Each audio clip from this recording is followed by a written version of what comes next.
Hi, friends. This is Wendy Harrop, and welcome to the Say Yes to Yourself podcast. On the Say Yes to Yourself podcast, you'll hear stories from women just like us who are adding the practice of saying yes in their daily lives in big and small ways, and as a result, are experiencing the truth that everybody wins when you say yes to yourself. Saying yes to yourself is a graceful unfolding, an intentional becoming of the very best version of you. It is my hope that in these conversations, we are able to find our truth and be inspired and empowered to live our very best lives. I'm so excited to go on this journey with you, and I look forward to finding a bit of our own story in each other's.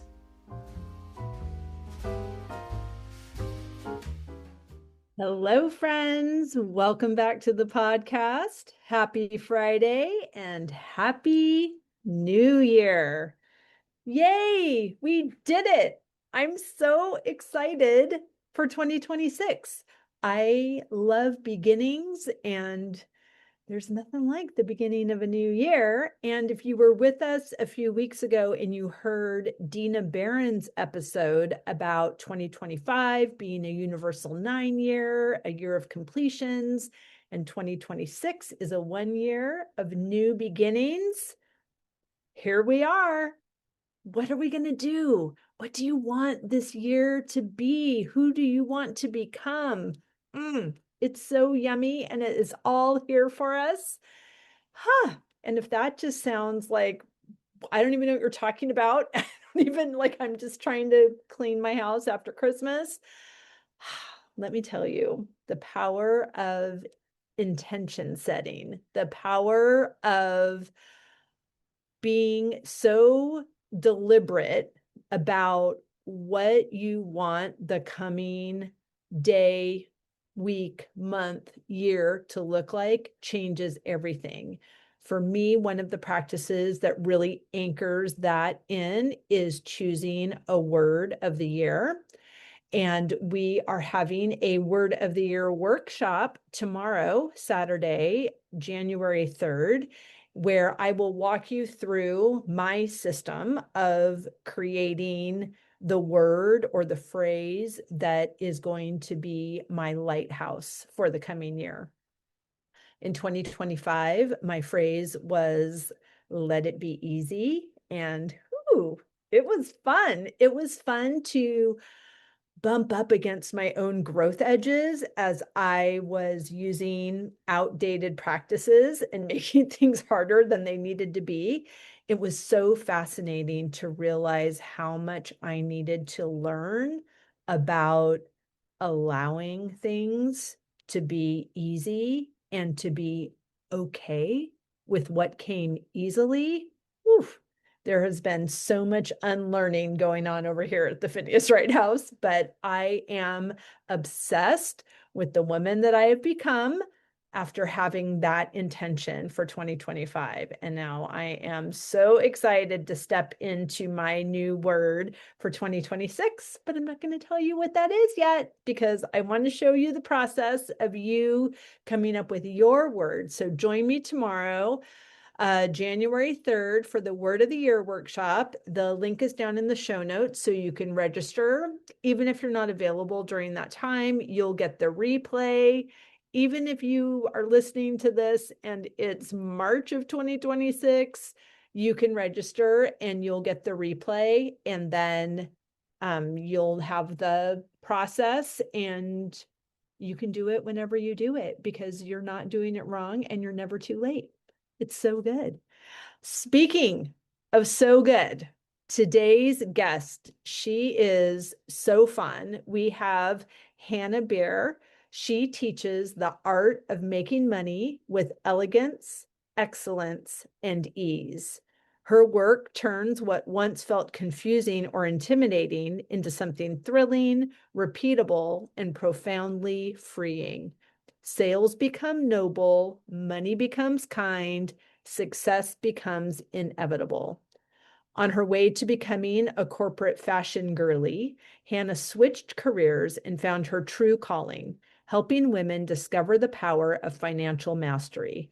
Hanna believes that a woman isn't truly free until she's deeply secure with money. Through her work, she invites you to become unrecognizable, to create your own luck, to dress to the nines and walk into every room like you belong there because you do.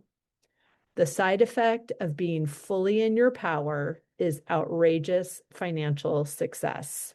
So let's listen to all of Hanna's wisdom and secrets and best practices and make 2026 our year. Beautiful Hanna. I am so delighted to be connected with you, to get to know you better during this conversation, and I'm so happy that you're here. Hey, Wendy, I'm excited too. It's so fun. So let's just start off with the big question. How are you saying yes to yourself in this season?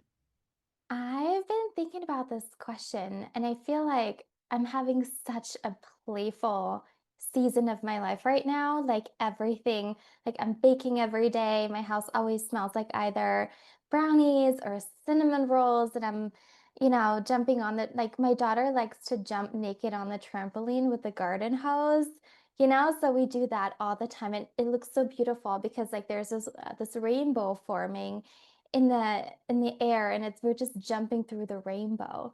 And we just redecorated our house because I got this divine this divine message that my house is supposed to look like a fairy tree house, and I've been getting that vision so many times throughout my whole life. So we're just now redesigning our home to look like a fairy tree house. So there's butterflies everywhere, as you can see in the background.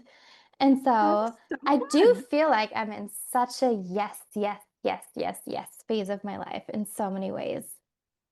I love that. And I love just all the creative energy around this changing up of your environment, but not just, oh, I was in Restoration Hardware and I really like how this looks like a catalog and I want this to be in my house. But you are creating a magical environment, not only for you, but for your daughter. And what creative, fabulous things will come on the other side of that?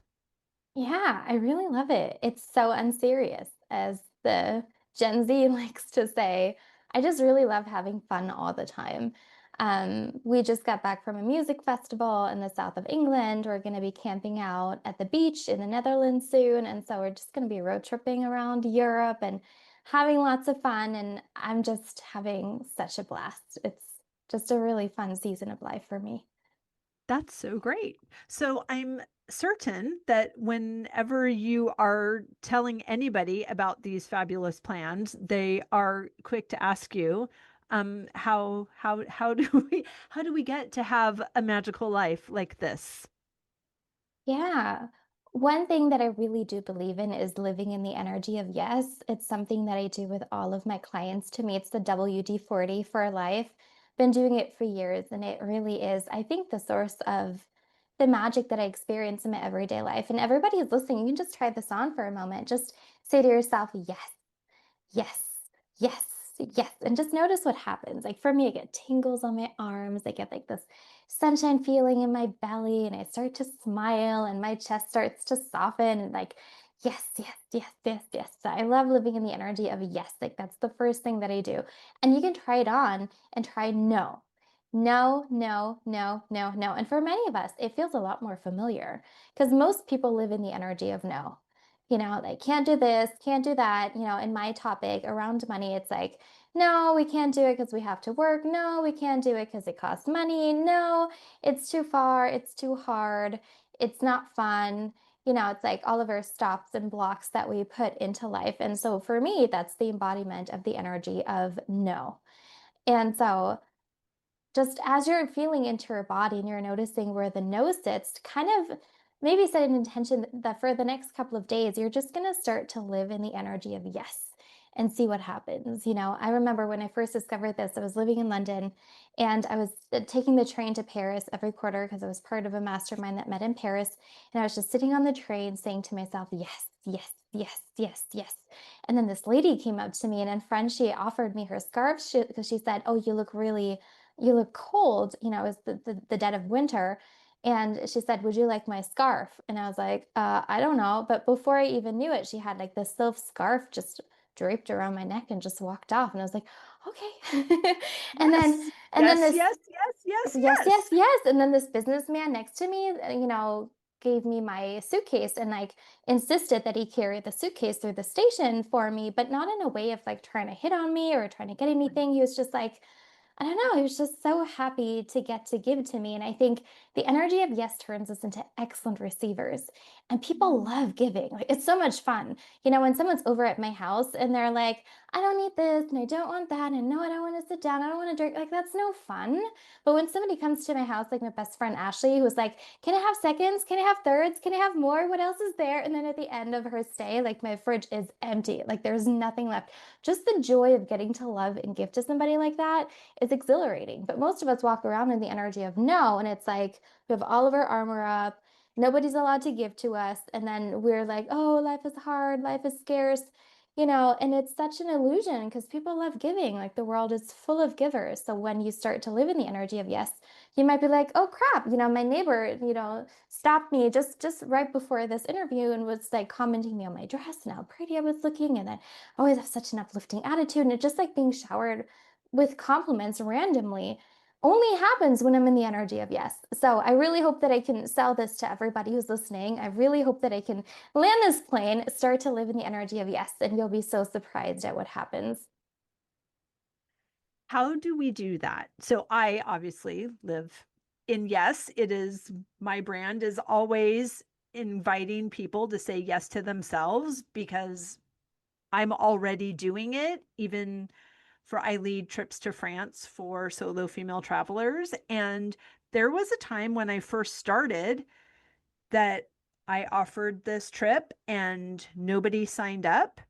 And someone asked me, like, oh, that's too bad. They were just saying, it's too bad that, no one signed up. You can't go. Like, oh, I'm going.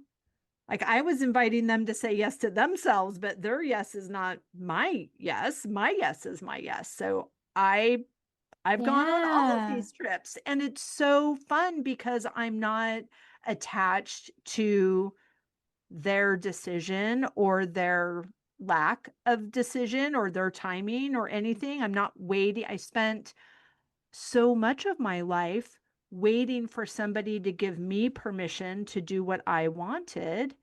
And once I realized that the only person I'm waiting for is me, that's when everything changed. But that is a counter conditioning to how I was raised. And I'm much older than you. So I'm happy that this is not a generation that is also feeling tethered by not just responsibilities, but these outdated narratives of what's appropriate and what it means to be a good mother or a good wife or a good daughter or a good friend. So, what are you seeing in your work with your clients in this invitation to live in yes and have everyone in your environment not catering to you, but responding to the energy you're putting out?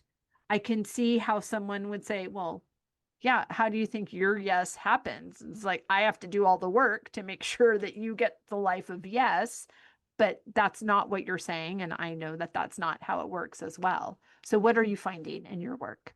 Yeah, Wendy, you're so brilliant. I feel like the way you just put it Thank you. is so genius because that's exactly right. I always think I bring the party first. And like when I'm happy and I'm vibing and I feel sexy and I feel alive and I feel ecstatic, it feels to me like everywhere I go, I bring the party. I don't need Right. anybody else to be in a good mood. I don't need anybody Right. else to like me. I don't need anybody else to like have a good day. I don't care because I bring the party. I'm also Yeah. aware that hardly anybody feels happy. Most of us have very real things that we're dealing with in our lives, and we've got a bunch of emotional baggage. I really understand that. And so I give people grace. And I just think if it takes some time for them where they just need to watch me, then that's okay. but I'm going to go keep partying just because I love delighting in myself. You know, it just feels Right. good to lead such a rich and delicious life. And so I'm Yes. just going to party anywhere and everywhere that I go. And then sometimes I've noticed that in the beginning, people will be like, oh, you're too whimsical, or oh, people will tell me like you're like a fairy, but it's supposed to be an insult. And I'm like, thank you. Right. Right. Sometimes it's an insult, not no, sometimes not so much, but either way, I'm like, yes, I'm really happy. Yes, I really feel great in my life. And then sometimes people need a day or a week or a month or a year of watching me until they see it is safe, right, and good to let these positive feelings flow through my body. It is safe, right, and good to question how I'm currently living and to decide a new path forward. And then that's when they begin to come. But I feel like sales really is this transfer of feeling. So I feel like it is my sacred duty to be one step up. And so for me, it's normal to be the happiest person I know, or to be the one who Mhm. wakes up with like a spring in her step every single day because I'm the leader. I'm the one who sets the tone, and then other people can decide when they're ready to join me in living the good life. And so many of my clients often say, you know, like, I feel like such a unicorn because I always listen to my friends and I always give to my friends, and I'm, working on myself, but I don't really get the same quality of care and love in return. And sometimes there's a little bit of a lag where you have to embody what you want to experience. And then over time, people will be like, oh, I was wrong. I really want what you're having. Even though in the beginning, you might get a bunch of objections to the way that you're living. And that's okay. Right. Right. Because that's where the unconditional alignment comes in. Right. Like, I don't need the conditions to change for me to live this life of joy and to seek out joy and to live in my yes. Everyone gets to do whatever they're going to do. And that has no bearing on what I'm doing. Absolutely. There's this brilliant book that I love. It's called Drive. I don't remember the name of the author, but if you just Google Drive, I know it was an insanely successful book. It's essentially a love letter to intrinsic motivation. So all of us know that the magic is in intrinsic motivation, where we do things for the joy of it. In our example that we're talking about right now, you travel because it makes you feel alive. You travel because you love to taste all the different aspects of the French culture. You travel because it just brings you this intrinsic joy, just I'm getting to do obsessed it. with the woman I become on the other side. Ah, right? That's And why so I do it. it sounds like you're the kind of person who's willing to move heaven and earth to get to have these experiences. So that's a perfect example of intrinsic motivation. And in the book, they're talking about how there was a long-term study where they followed sculptors and painters for decades. And the people who worked intrinsically motivated early on during their studies, where they were sculpting and painting, and it didn't seem like there was a lot of payoff in the beginning and nobody really liked their stuff, but they were just painting because they loved it. They ended up being significantly more successful. And it was so consistent in the study, those findings, that they said that, it's the closest thing to a guarantee is that when you work in a way that's intrinsically motivated, there's going to be a delay in receiving compensation for the work that you do and the accolades that you deserve, but it is going to come. And all of those who worked intrinsically motivated, they became insanely successful, both in an emotional way, in a spiritual way, in a financial way, but also in the way that the world began to appreciate their work. Whereas people who are extrinsically motivated, who are, I want to close the sales and I want to make the money and I want to have the big house and I want to have the car, they often get far, but they don't get nearly as far as the people who are intrinsically motivated. And I think living in the energy of yes, where we do it because it feels delicious first, makes us really magnetic, and it makes people look at you and be like, what's going on with her? Like, people always tell me that I'm delusional, that I'm crazy. And I'm like, yeah, it's probably true, but I kind of get it because it's so hard to believe that in the world that we live in, with all the struggles that all of us face, that we could find like true bliss and happiness. And so I think for anybody who just doesn't feel like they're fully alive in their work or are fully alive in their creative expression, like read the book Drive. Like it's so wonderful. It's really going to sell you into the idea that intrinsic motivation is the foundation of your financial success. I love that. Thank you for the recommendation. Now, have you did you grow up in a household that supported this value system that you have, or is this something that you came to on your own? And what was that Yeah. process? I definitely did not grow up in in an environment of yes. I definitely grew up in an environment of no. Very clearly. And I grew up in Germany, so I'm half American, I'm half German. And so German is, as most of us know, it's like the culture of rules and Yep. regulations and no, and like we're wearing hiking boots when we're traveling, and everything has to be practical. And that's like a wonderful thing. And the creative expression and the whimsical and the fairiness that I love about myself and that I love to express, like that's most definitely not appreciated in Germany. So I've definitely had to find my way there. But also for me, having lived in a couple different countries, it really helped because anytime that I learn a new language and I live in a different country, it's like I download this totally new worldview and I start to discover aspects of myself that I didn't know to express before. Like there are so many words in French, you can't translate them into any other language, like so many expressions. It's such a rich and diverse language. And so right? Like they're just that's like the magic of travel. It's exactly what you're saying, that you discover new versions of yourself and you can't unbecome them. It's like you're Right. unlocking a new character in this video game that is your life. Yes. So, how did you transition into this beautiful mindset, even in the midst of being told that you're frivolous? That's something that I heard a lot also. And now every time I hear it, I think, ooh, I must be I must be doing something big and fabulous because someone's triggered to use that word. Yeah, I've always been like pretty hard-headed. I've always and it's so funny because it feels like I spent my whole life trying to be different, trying to not be Is your myself. mom German or is your dad My German? mom's German, but my dad's of Interesting. German descent, so Mhm. Yeah. my last name comes from my dad's side of the family, and so they're Germans just a couple of generations removed, but Okay. very German on my side, so lots of structure. Yes. So how was this process for you in this evolution?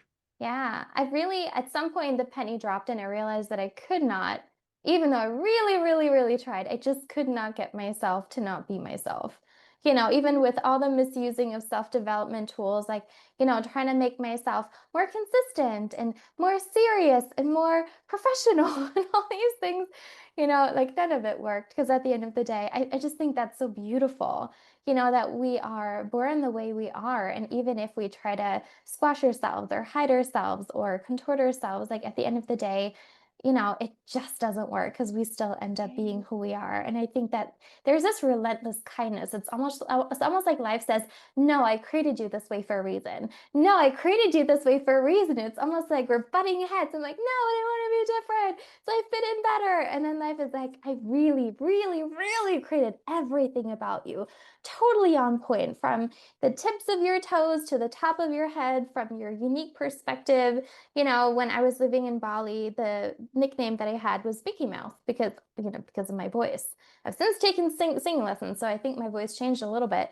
But I've been mocked for my voice my whole life, you know, but I really like my voice. It's just that other people seem to, dislike it for some reason.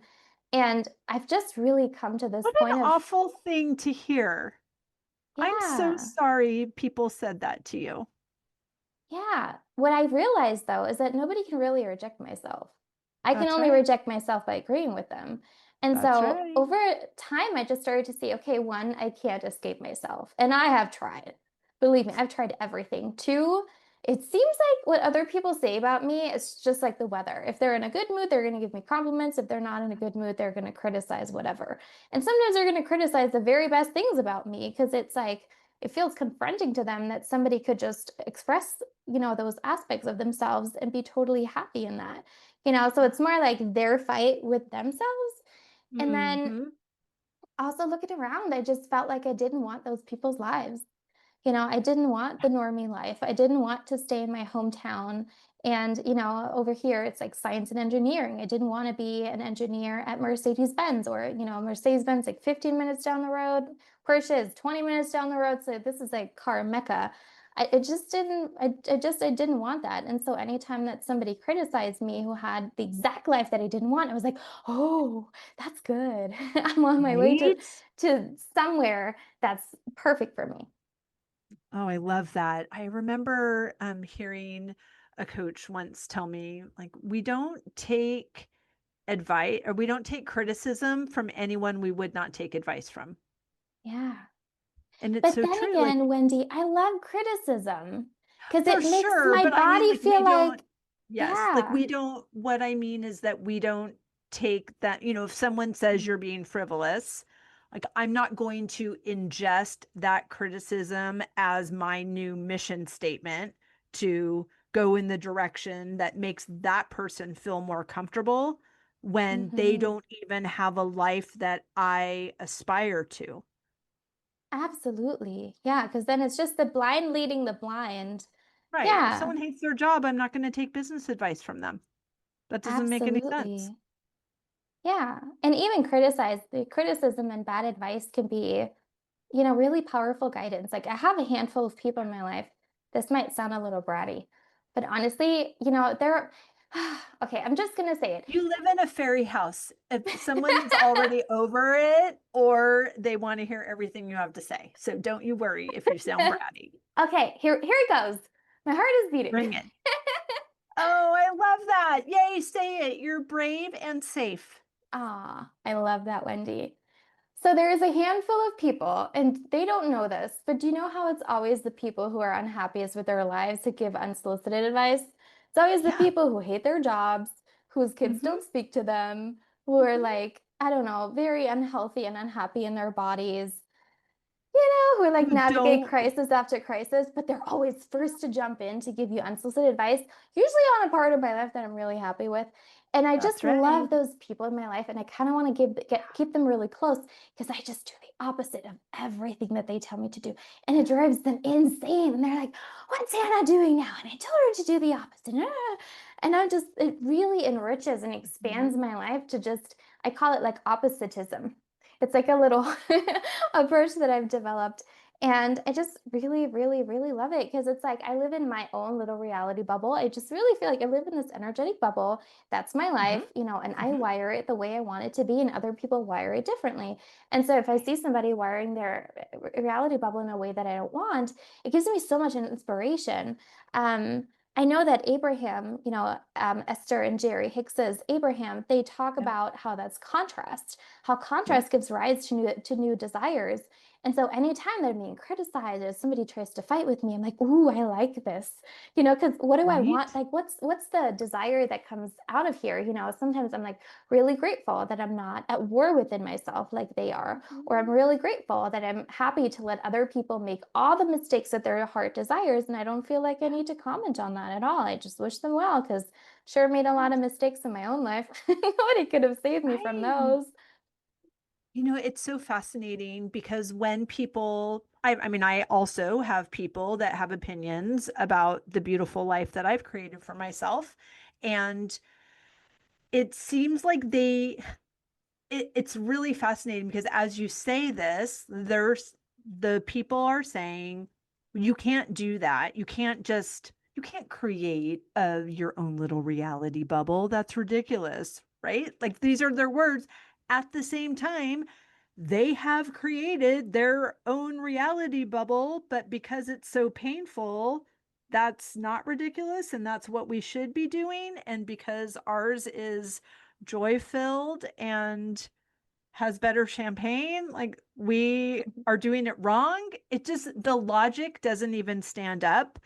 And we're not operating from logic, right? We're operating from our internal guidance system. And we can be, do, and have anything we desire, as we know.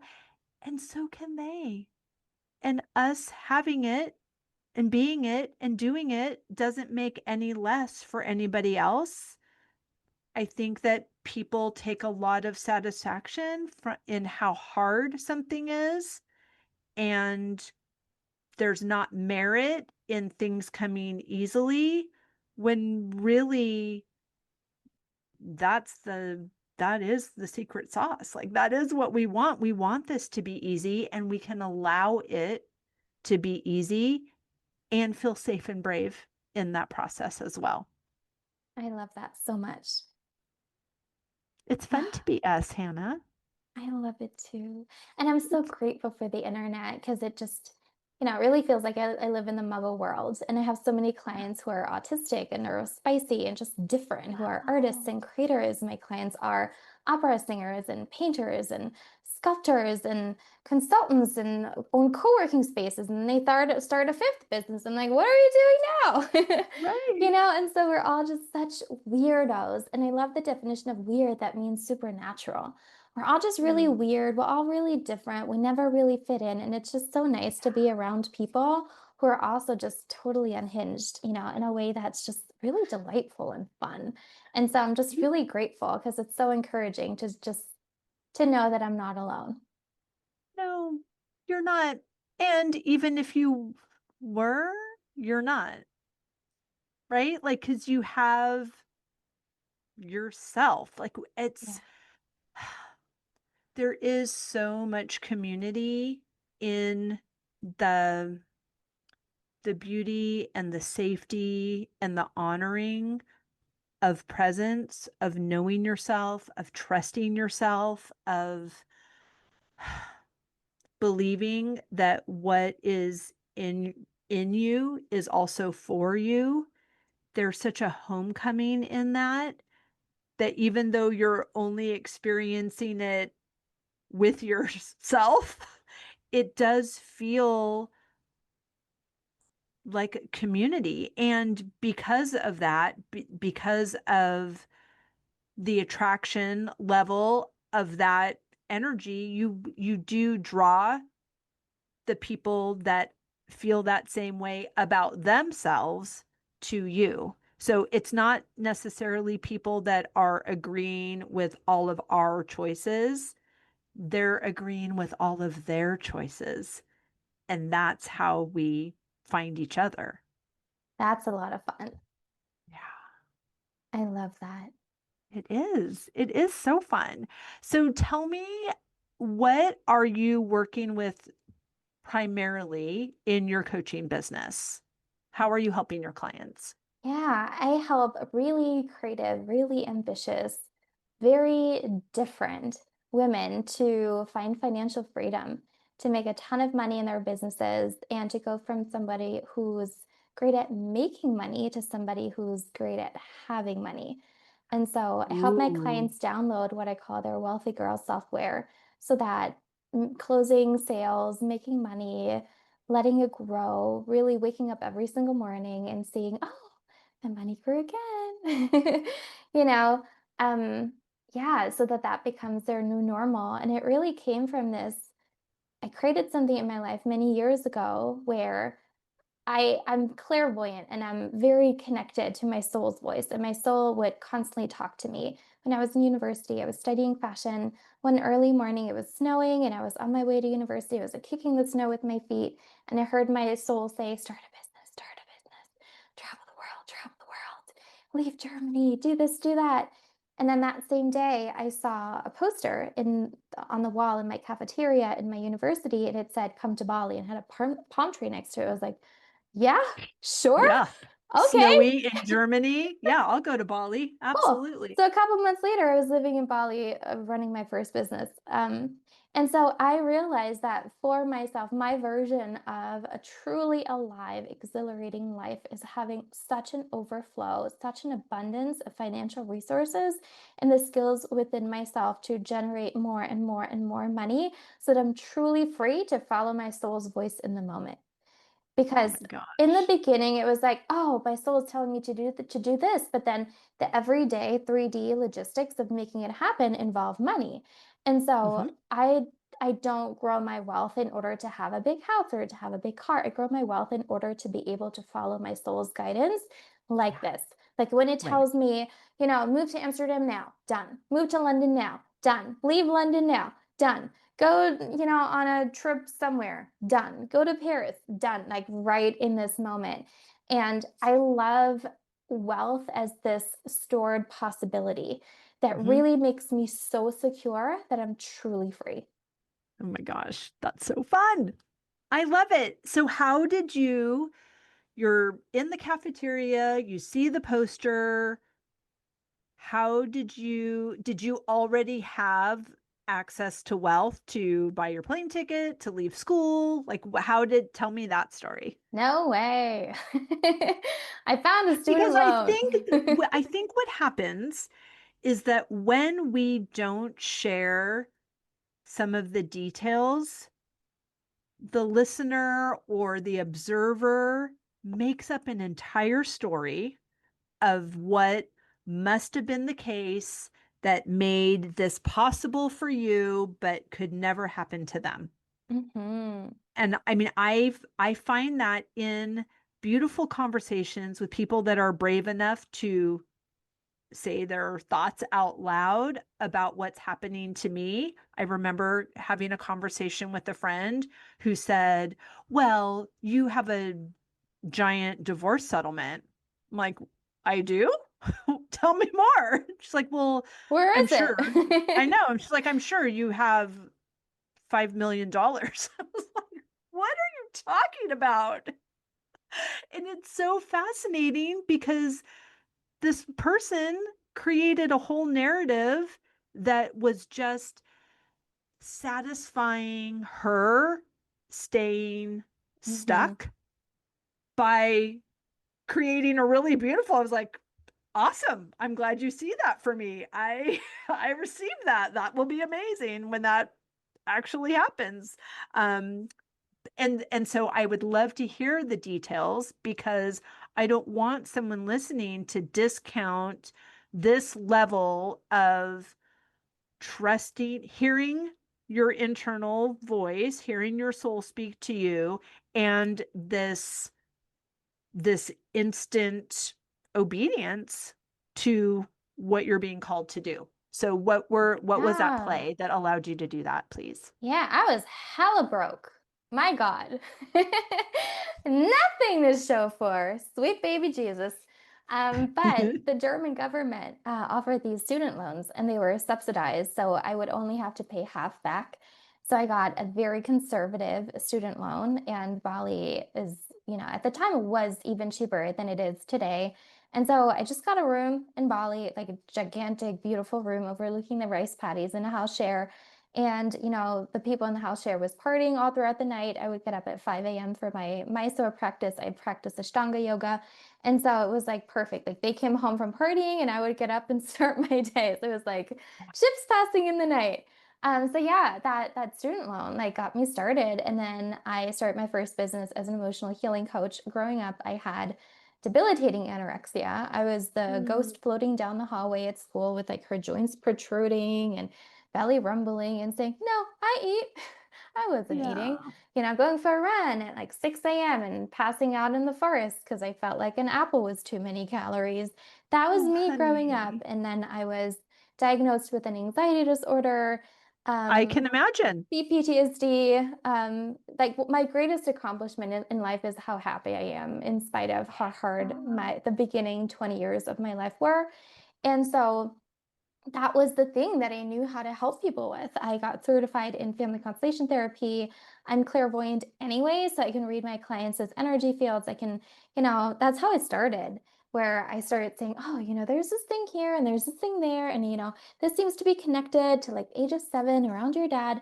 And so I started my first business and it was quite successful knowing, given that I didn't know anything about sales and marketing, I was really just telling my story. I was just being Mhm. myself, couldn't get myself to do the marketing and sales tactics that I was taught that I Right. needed to do. I couldn't like, Yeah. it's like the whole position yourself as an expert, be a little bit Right. standoffish, find their pain, Right. twist the knife, reject them so they want you more. I Yeah. could not get myself to do that. And Gross. so I just told my honest story. I was just like, this is how I felt. This is what these tools did for me. And I got client after client after client.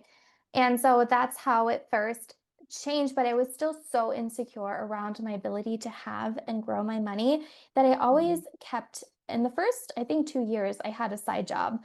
At first I was I was selling lingerie and I really loved it. It taught me so much about sales, like the Right. number one world's most fancy, most beautiful lingerie brand. And you were essentially like a model. So they put you in the underwear and you were wearing this Vivienne Westwood coat and like high heels and like red lipstick. And it was so much fun because I was selling like whips and paddles and 5,000 euro kimonos and stuff. It was just so much fun to sell something that nobody really needed.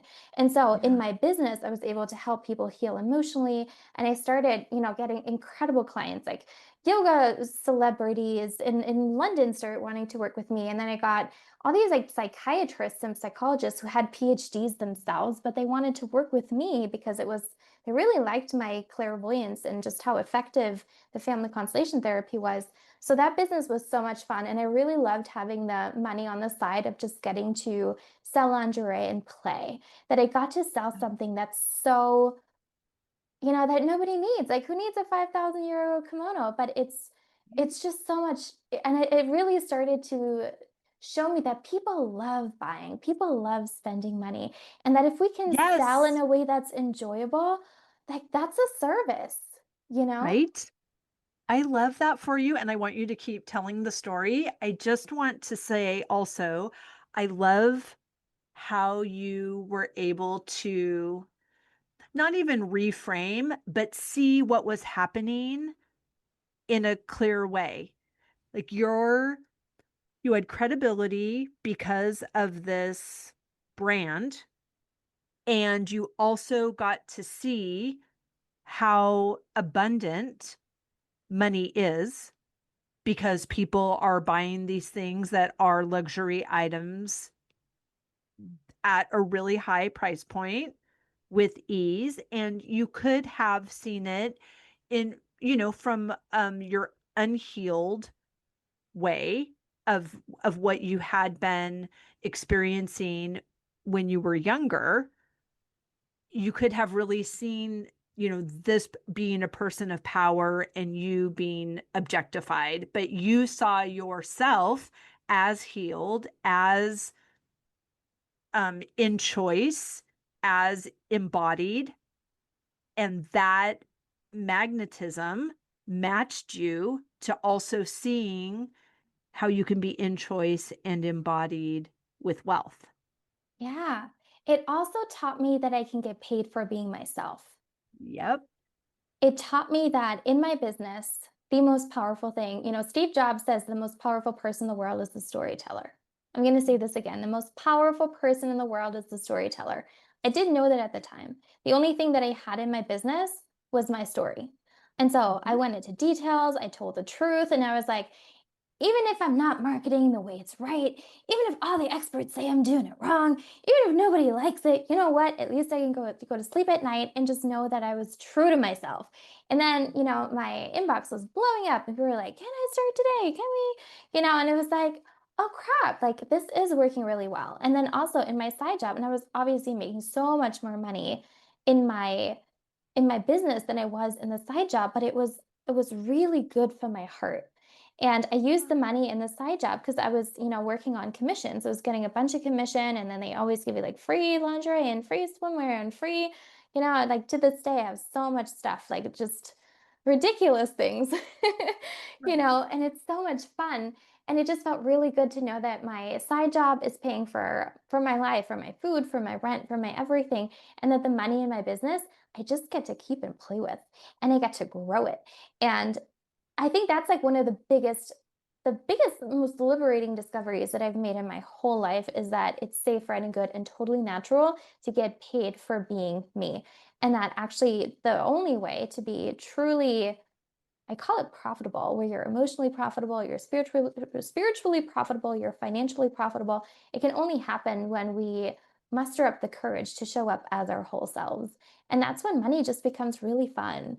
I always tell my clients, like, if everything started to crumble tomorrow and I had to be a janitor, I'd be the happiest janitor in the world. Like you watch me sweep that hallway. It's like Right. there are infinite ways to get paid for being ourselves. And when we have that identity shift, money goes from, oh, I have to work to make money to, how do I get to play and get paid for that? Yeah. It's amazing. You've said this phrase two or three times, and I'd really love to hear more about what that means to you and how these three words have impacted what you do. You say safe, right, and good. Can you say more about those, please? Yeah, so family constellation therapy has a very special language, and oh my God, I could talk about it for hours and hours. It's called the language of love. And Mm, they're just sentences that our soul needs to hear, and it just goes, you right? know, and I start when I got certified in family constellation therapy, I started integrating those sentences into my everyday language.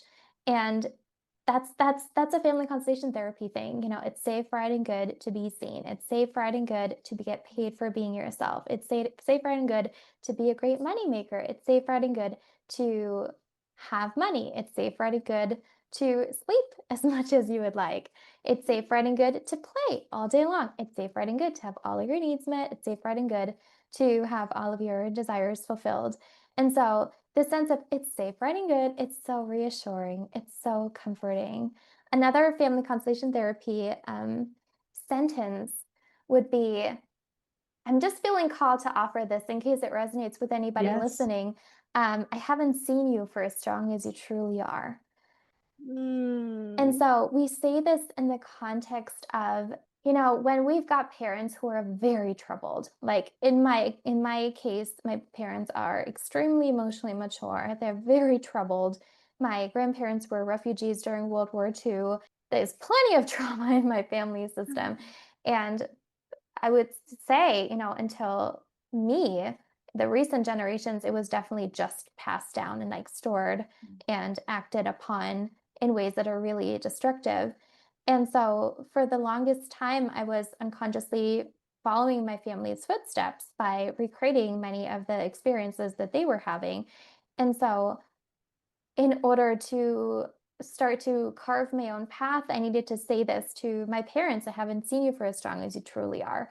Because when we mm, are, as children of emotionally immature parents who often grow up way too fast, we're the yeah. ones who are hyper empathetic. We're so capable. We're type A. We can do everything. And then it often feels like we're the adults and our parents are the kids.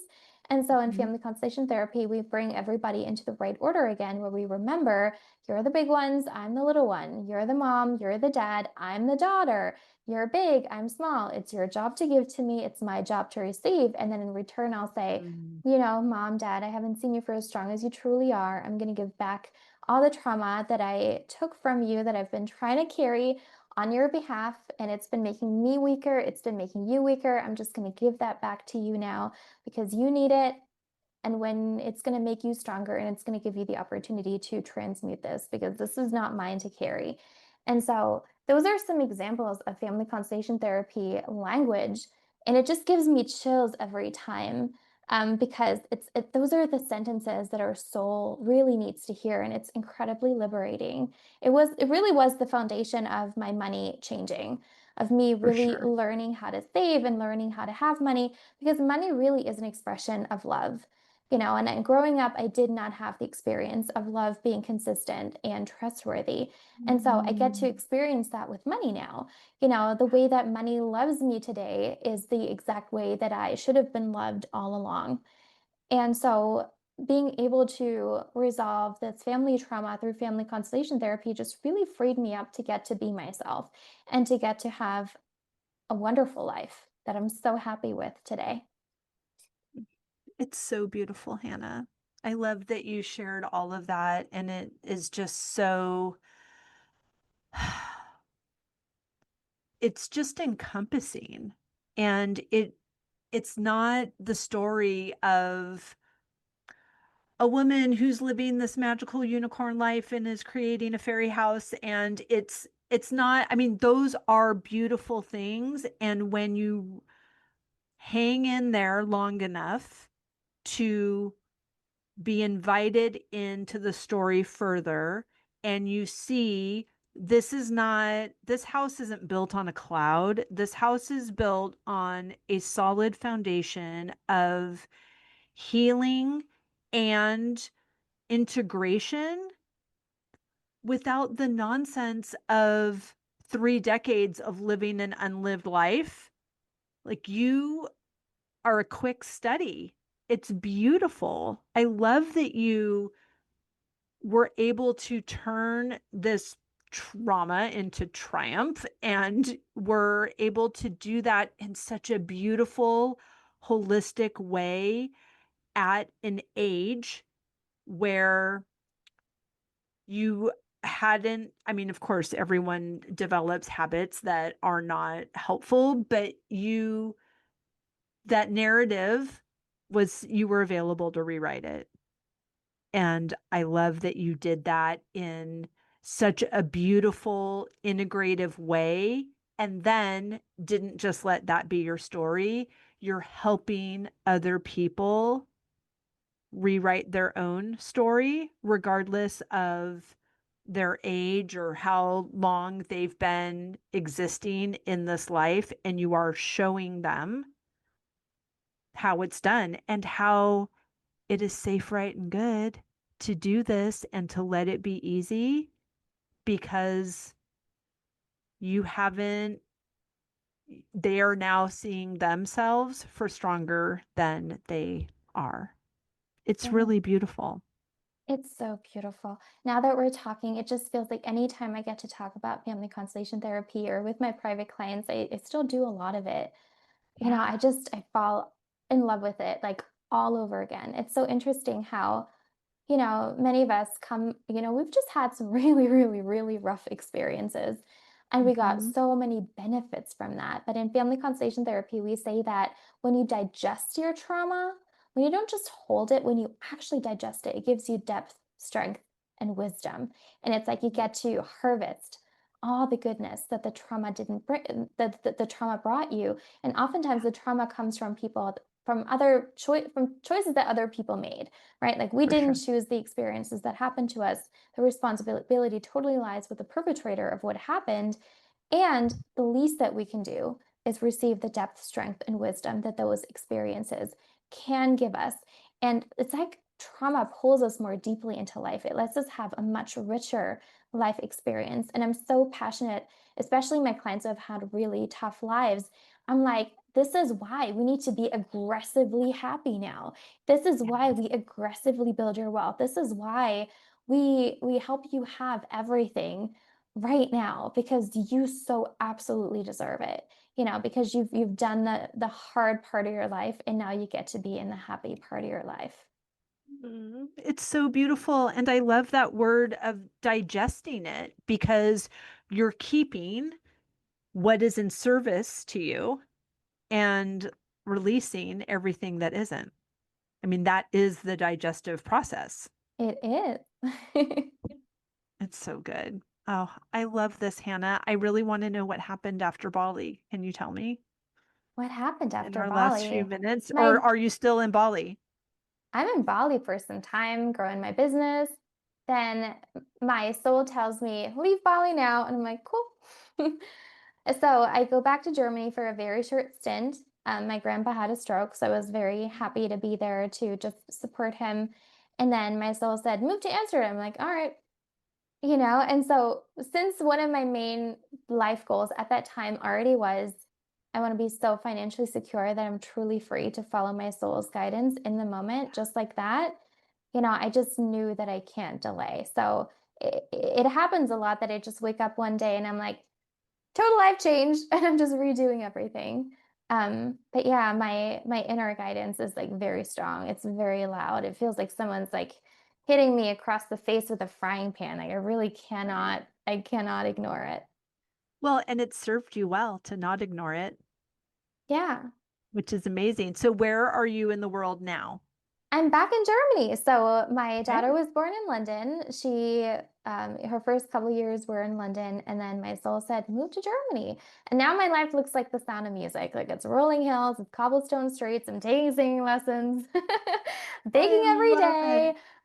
So yeah, it's just so beautiful. I'm just like looking out the window, and it's just beautiful trees and we're very close to the mountains. I love snowboarding. To me, it's like the closest thing to flying. And so it's just really nice to be so close to the mountains and to be able to snowboard as much as I want. It's a beautiful life you've created for yourself. Yeah, and an hour from France, so very close to Strasbourg.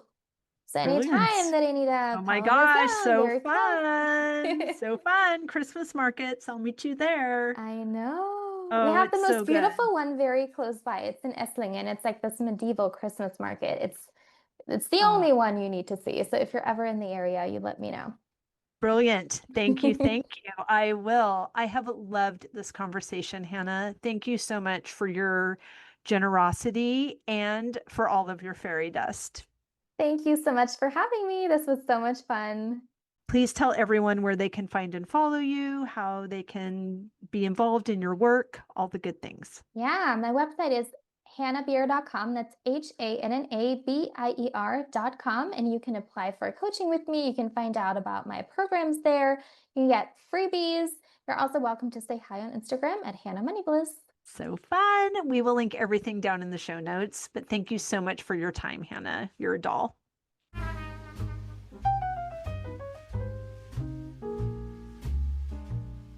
I hope you enjoyed that conversation as much as I did. As always, any links or notes mentioned can be found at phineaswrighthouse.com in the podcast section of our site or in the show notes below. And if you haven't connected with me personally, come find me on Instagram at Phineas Wrighthouse and let me know you listened to this episode. I'd love to get to know you. Thank you for sharing this time with me. I know your days are full, and I'm really grateful that you chose to spend some of your precious time right here. Be sure to subscribe to the podcast so you don't miss any of these delightful conversations. I'll see you next week.